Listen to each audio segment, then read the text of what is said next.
Good morning. I'm Vince Lancy. It's 7:29. This is the Gold Fix Market Rundown. We have three topics to discuss briefly.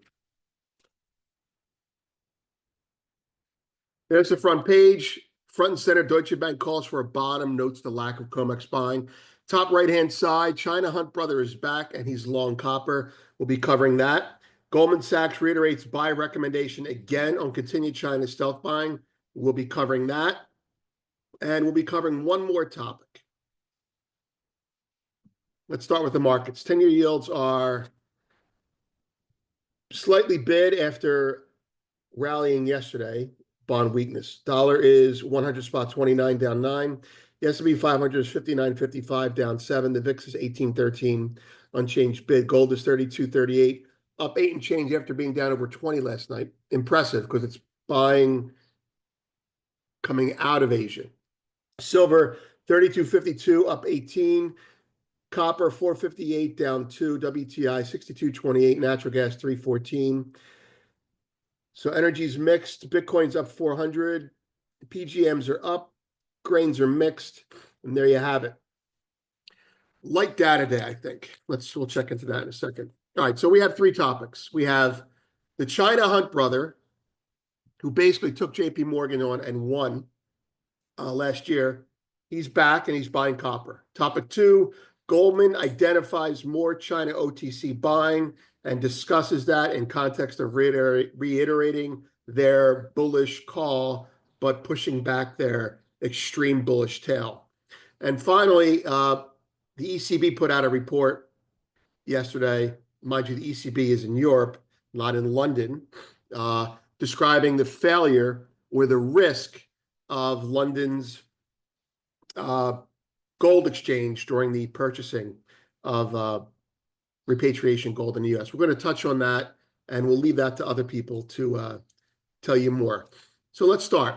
The China HuntBrother is back. In July 2024, GoldFix identified the China whale that took on JP Morgan in gold and won. We identified him as Bian Zhaoming, a Chinese industrialist and trusted member of the CCP who had turned fund manager. To this day, no one in the West has covered this except for GoldFix.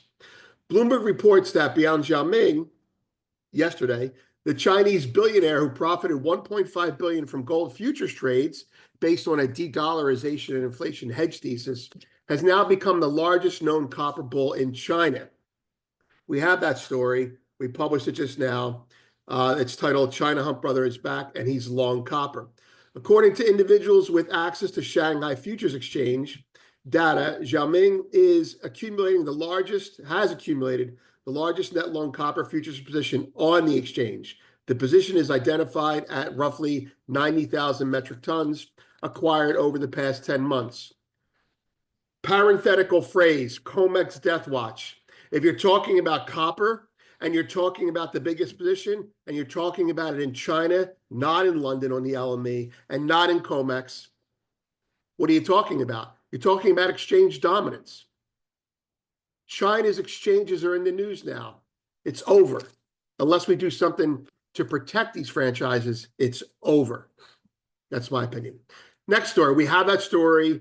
We did not send it out. We might send it out later on today. It is premium. Next, the one that we just sent out, Goldman identifies more China buying. Believe it or not, this is not the first story today. Despite a recalibration in market expectations, most notably a delay in anticipated Fed cuts and a lowered probability of U.S. recession, now 35% over the next 12 months, down from 45%, Goldman maintains its gold price targets of $3,700 per troy ounce by year end and $4,000 per troy ounce by mid-2026. There's the story. We sent it out. Quote, we maintain our gold price forecast of $3,700 an ounce by year end and $4,000 an ounce by mid-26, despite delayed Fed cuts and lower U.S. recession risk, which I just basically said what I said. Anyway, the takeaway from this report, or this, it's a brief note, but it's from Lena Thomas, who's become quite the stud, calling, if I can say that about a woman, calling before every other bank that was pushing back on gold's not going to rally because of X, because of Y, they're going to decrease. She said, no, I see higher projected gold demand coming out of the end of the year last year. So kudos to her on that. I think it's a her. Lina, Lina, who knows? So the focus of their report is we reiterate our buy. And if you remember the day before, I said they bought the dip, right? They reiterate their buy. They push back their extreme scenario potentiality as a risk because of the kind of ceasefire or truce in the tariffs. And I would also say probably because most of the bullion banks have covered a lot of their problems. The second and the third thing is they say all this because they have the most recent nowcast data, which is the over-the-counter estimations. And you can see looking at that chart there, the blue is the gold buying that's not reported publicly, that you have to back into. The red is the gold buying that, or pink, however you look at it, is the gold buying that is reported. So they continue to buy approximately 10 times the amount of gold that they purchase for everyone to see. So the amount of gold they're purchasing now is underreported to the IMF. So you have no reason to believe this is a new phenomena. This has been going on for years, going back to 2016 when the IMF asked a governor at the PBOC, how much gold does China have? His response was, China owns gold through its people, prompting, of course, Westerners to say, oh, they're going to confiscate it. And maybe they will. But what they mean is there's national pride in owning gold. That's how it is. Next story.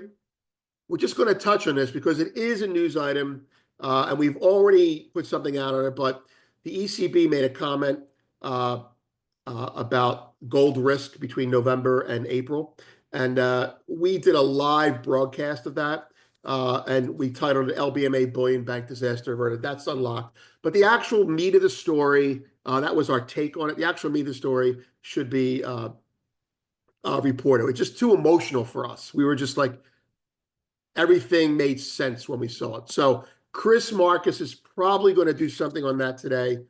We hope he is, and we want to see that. We're just going to keep we're going to let you know our opinion. And the opinion is the LBMA's process for physical bullion procurement and delivery is not satisfactory. The behavior of their members has jeopardized and damaged the precious metals franchise in both the UK and the United States. The opaque private interdealer bank market for gold has been a liability and a corrupt business model for decades.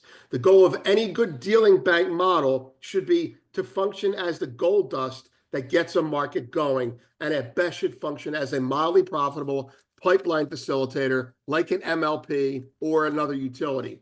Instead, because of your regulatory irresponsibility and conflict of agency interest in lining up with their interests, you've enabled them to protect a franchise long beyond its protection. In an era where specialists don't exist anymore, designated market makers are not needed anymore, you enable them to protect a franchise that had outlived its usefulness.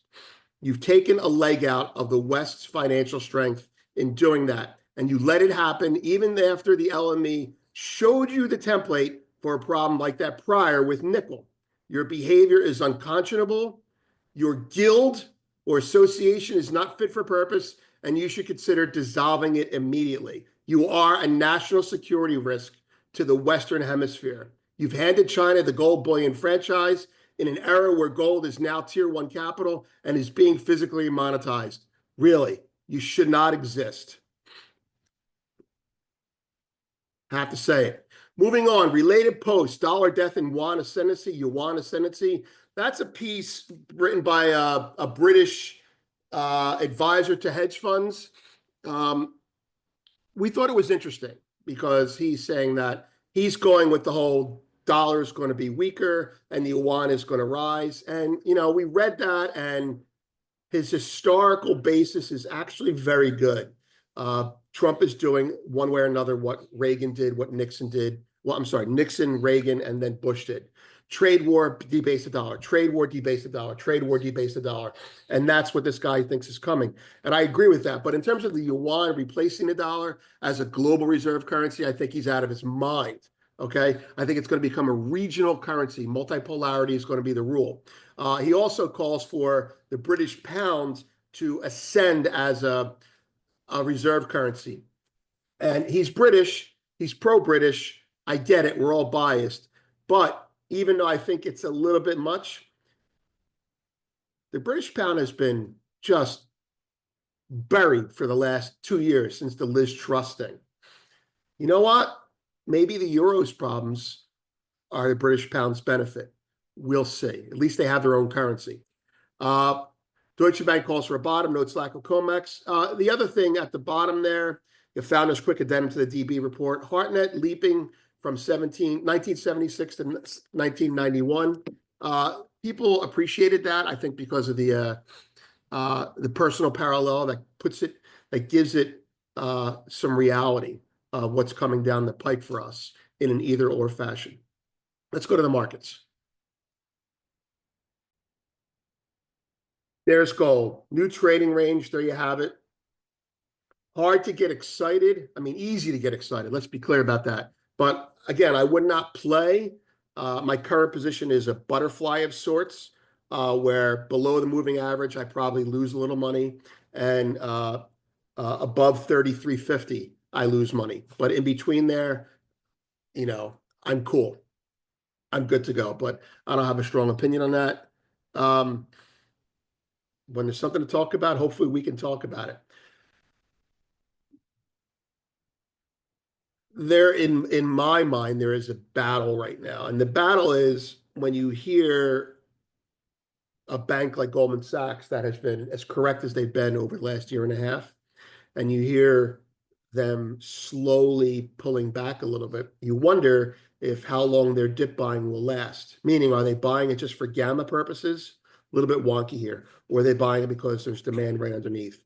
And I'm not sure. I think it's probably a little bit of both. I do think because the reports that they're putting out are very institutional focused in nature, that they're not talking their book. I think they mean it. And as long as the market remains in a range, they're fine. As long as there's no news item, if there's a dip, I think they're going to be there buying it. Are they alone? No, they're not alone. They're one of the few bullion banks that wasn't short, that didn't have a swap dealing desk, that isn't getting their ass handed to them for the last year or two. So my frenemy Goldman Sachs, welcome to the show. If there's a news item, then they're probably going to go with it. So above my dotted line there, I remain bullish.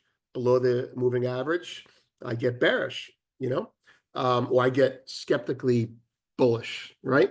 Silver. Well, here we go. If they're buying copper, they're selling silver. But today they have their foot off the throat of silver. And there you have it. Not much more to add to that. I pretty much covered this chart yesterday. And until it changes, that's the situation. I'm Vince. In summary, let's go back to the home page there. Are we self-promoting? Yes, we are. In summary, Goldman Sachs reiterates its gold buy recommendation and views the current price as attractive to buy, despite the reduction in recession fears, and with it, the Fed cutting anytime soon. The other story is the China HuntBrother is back. And this time he's doing it in copper. And although I'm not saying it's happening now, after copper comes silver. He did it in gold. He did it in copper. And right now, everyone is looking at copper and not looking at silver. It's going to line up. That's my opinion. Have a great day.